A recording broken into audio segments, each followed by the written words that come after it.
दोस्तों जय हिंद। आज हम देखने जा रहे हैं initial public offering requirements. Means एक कंपनी को जब आईपीओ लेकर आती है तो क्या क्या रिक्वायरमेंट्स होती हैं। कंपनी बेसिकली आईपीओ रिक्वायरमेंट के लिए दो टाइप्स के होते हैं, एक प्रॉफिट मेकिंग कंपनी, दूसरा नॉट प्रॉफिट मेकिंग कंपनी। इन दोनों कंपनियों शेयर मार्केट में पब्लिक ऑफर कैसे ला सकती है, आज हम ये देखने जा रहे हैं। My name is Sunil Kumar. My qualification is the M.Com MBA LLB CA CS CMA final. अब हम देखते हैं eligibility norms for making an IPO for a company that is the profit making company. As earlier हमने company को दो parts में divide किया था, एक तो प्रॉफिट मेकिंग कंपनी, दूसरा not profit making company. Profit making company के लिए फॉलोइंग नॉर्म्स है, जो क्राइटेरिया है फुलफिल करना पड़ता है। पहला कंडीशन है उसका net tangible assets at least 3 crore होना चाहिए in each of the preceding 3 years, जिसमें से 50% से ज़्यादा एसेट्स मोनेटरी एसेट्स में नहीं होना चाहिए।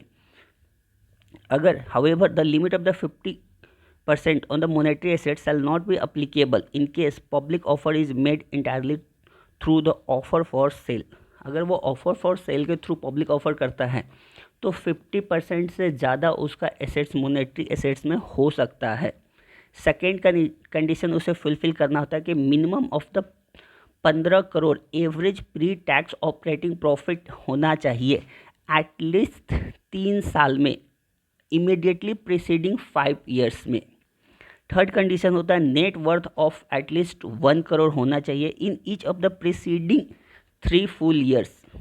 Fourth condition is if there has been a change in the name of the company, so at least 50% of the revenue for preceding 1 year should be from the new activity denoted by the new name, and issue size should not exceed 5 times the pre-issue net worth.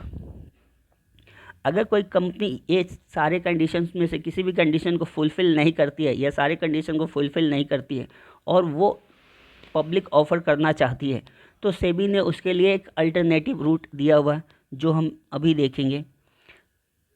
Entry norms number 2 QIB route, जिसको हम बोलते हैं कि जैसे loss making company है like the new startup company, वो public offer लाना चाहती है तो वो कैसे ला सकती है। तो उसके लिए ये नॉर्म्स है कि issue shall be through the book building route. Issue shall be through the book building route with at least 75% of the net offer to the public to be mandatory allotted to the qualified institutional buyers.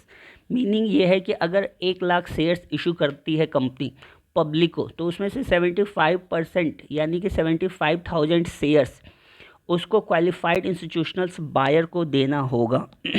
Remaining 25% shares he public के लिए available रहेगा। अगर उससे 75% qualified institutional buyers खरीदने को agree हो जाते हैं तो वो कंपनी इवन दो की लॉस मेकिंग है पब्लिक ऑफर ला सकती है और 25,000 शेयर एज आवर एग्जांपल में पब्लिक को ऑफर कर सकती है और 75% शेयर्स वो किसी क्वालिफाइड इंस्टीट्यूशनल्स बायर को सेल कर सकती है।